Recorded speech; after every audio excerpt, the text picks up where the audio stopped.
दोस्तों नमस्ते। शिवसेना के प्रवक्ता, जिन्हें हम विश्व प्रवक्ता के नाम से जानते हैं, उन्होंने एक वाक्य बहुत ही खूबसूरत तरीके से कहा था और मैं उसका दीवाना बन गया हूं। अमिताभ बच्चन के बाद इस डायलॉग को किसी ने फेमस किया है तो वो संजय राउत ने किया है। याद है आपको, शहंशाह में वो अलग प्रकार की पोशाक पहनकर अमिताभ आते हैं, ऐसे रस्सी बांधी हुई होती है और थाड़ करके वो नजर आ जाते हैं और बोलते हैं रिश्ते में तो हम सबके बाप लगते हैं, नाम है शहंशाह।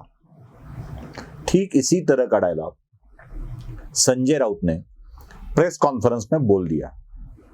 अब आप कहेंगे बोल दिया, आप कैसे कह रहे हो बोल दिया कि नहीं बोल दिया, जरा सुन लीजिए फिर हम आगे चलते हैं। तुम्ही किती धमक्या दिल्यात ना आम्हाला, तेरे रिश्ते में हम आपके बाप लगते हैं। सुना, हुआ यकीन? संजय राउत ने ऐसा बोल दिया है। सही है, संजय राउत सबके बाप लगते हैं रिश्ते में, और इतनी खूबसूरत तरीके से वो बदल जाते हैं ना, तो पता ही नहीं चलता है सच में वो बदल जाने में बाप है सबके। अभी कुछ साल पहले जब महाराष्ट्र में कांग्रेस, राष्ट्रवादी कांग्रेस और शिवसेना की सरकार आनी बाकी थी, उससे पहले संजय राउत बहुत ही बखान करते थे मोदी जी का। क्या कहते थे, किस विषय पर कहते थे, हिंदुत्व के बारे में उनकी राय क्या थी, ये जरा अलग ही माहौल था उनका, अलग ही बात थी, अलग ही जोश था उनके बोलने में।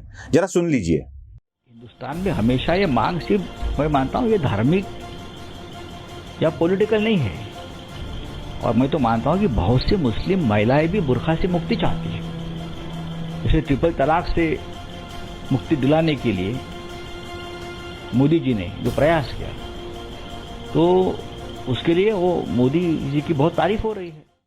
अब ये सुनने के बाद हमें लगता है कि वाह वाह क्या बात है, किस तरह से संजय राउत खुले दिल से बात कर रहे हैं। चलो थोड़ा सा आगे भी का हाल बताता हूं। उसके बाद महाराष्ट्र में बहुत बड़ा राजनीतिक हड़कंप आया, भूकंप भी आ गया, बोली ना, सब कुछ बदल गया। दोस्त दोस्त ना रहा, प्यार प्यार ना रहा, कोई और ही हो गया प्यार के काबिल, और संजय राउत ने उन शिवसेना ने किसी और से दोस्ती कर ली, दो के साथ दोस्ती कर ली।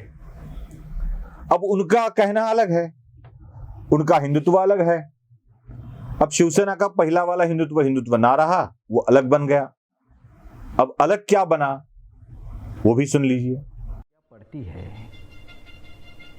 वो एक ड्रेस पहन कर आते हैं, उनके कल्चर है, हमारा एक कल्चर है, एक दूसरे का रिस्पेक्ट करें, जब तक सभी हम राष्ट्र के ऊपर हम प्रेम करते है ना।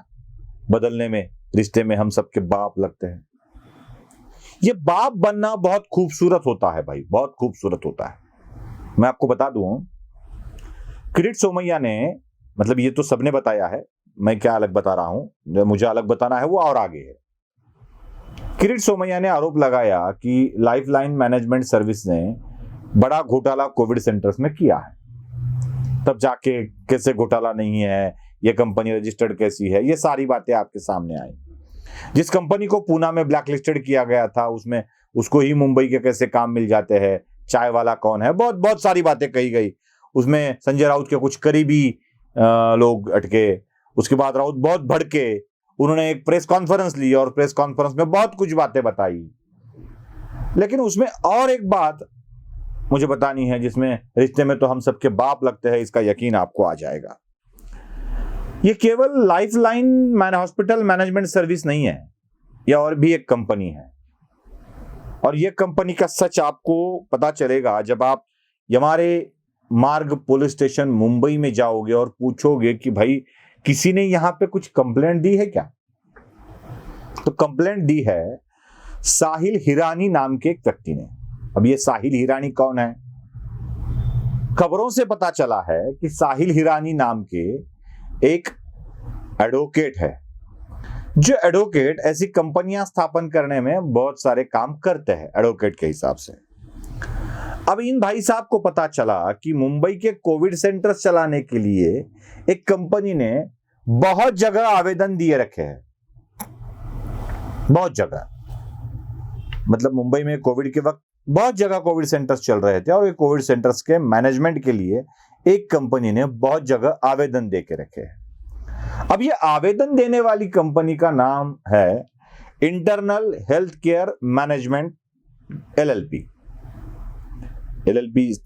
एस्टेब्लिश की थी, internal health care management LLP। अब इस कंपनी का रजिस्ट्रेशन LLP के हिसाब से हुआ था। कौन करता है इसका रजिस्ट्रेशन? अब इसका रजिस्ट्रेशन किया था उन्हीं महानुभाव ने, जो महानुभाव पहले वाले मैनेजमेंट सर्विसेज के डायरेक्टर थे, और वो महानुभाव है मिस्टर सुजीत पाटकर। अब इस कंपनी के खिलाफ, पाटकर के खिलाफ, हमारे मार्ग पुलिस स्टेशन मुंबई में ये साहिल हिरानी भाई साहब ने कंप्लेंट दायर की है, ऐसी खबरें आ रही है ना। इसी में भी हम सबके पाप लगते हैं। मतलब आप ब्लैकलिस्टेड कंपनी को भी मुंबई में चलाते हो, कंपनी का रजिस्ट्रेशन भी फर्जी तरीके से करवाते हो। जिस लॉयर के वहां पे हस्ताक्षर है, वो लॉयर कहता है कि ये मेरे हस्ताक्षर ही नहीं है, ये किसी और के हस्ताक्षर है, होंगे, मैंने नहीं किए, नाम तो मेरा है, हस्ताक्षर मैंने नहीं किए है। ये क्या चीज है? ये किस तरह से हो रहा है? संजय राउत जो हर वक्त बोलते रहते ना, रिश्ते में तो हम सबके बाप लगते हैं, रिश्ते में तो हम सबके बाप लगते हैं, यही बाप होना क्या होता है, इन गड़बड़ियों में हम सबको पता चलता है। अब ये सारी गड़बड़ियां कोई सामने लाता है, किसी ने कंप्लेंट की, इसके बारे में बोलता है, तो वो बन जाता है महाराष्ट्रद्रोही। क्योंकि संजय राउत रिश्ते में सबके बाप है, इसलिए वो महाराष्ट्र के भी बाप है, इसलिए वो महाराष्ट्र ही है, और उनके खिलाफ जो बात करेगा वो महाराष्ट्रद्रोही है। अब संजय राउत ये बात हिंदी में बोलते हैं, फिर भी मराठी द्रोही दूसरों को ठहराते हैं। इसीलिए मैंने इस विषय को हिंदी में बताने का प्रयास कर रहा हूं कि चलो मराठी द्रोही तो बताया जाएगा ही जाएगा, तो हिंदी में क्यों ना बताया जाए। अब संजय राउत दूसरों को मराठी द्रोही, महाराष्ट्र द्रोही बताते हैं, खुद को रिश्ते में तो हम सबके बाप लगते हैं हिंदी में बोलते हैं, और ये सारी चीजें करते हैं। अब इन चीजों पर आपको ही समझ लेना है कि सच में संजय राउत किस तरह का काम करते हैं। क्या उनके बाप होने का दावा सही में अपना बाप होने जैसा ही है? नमस्ते।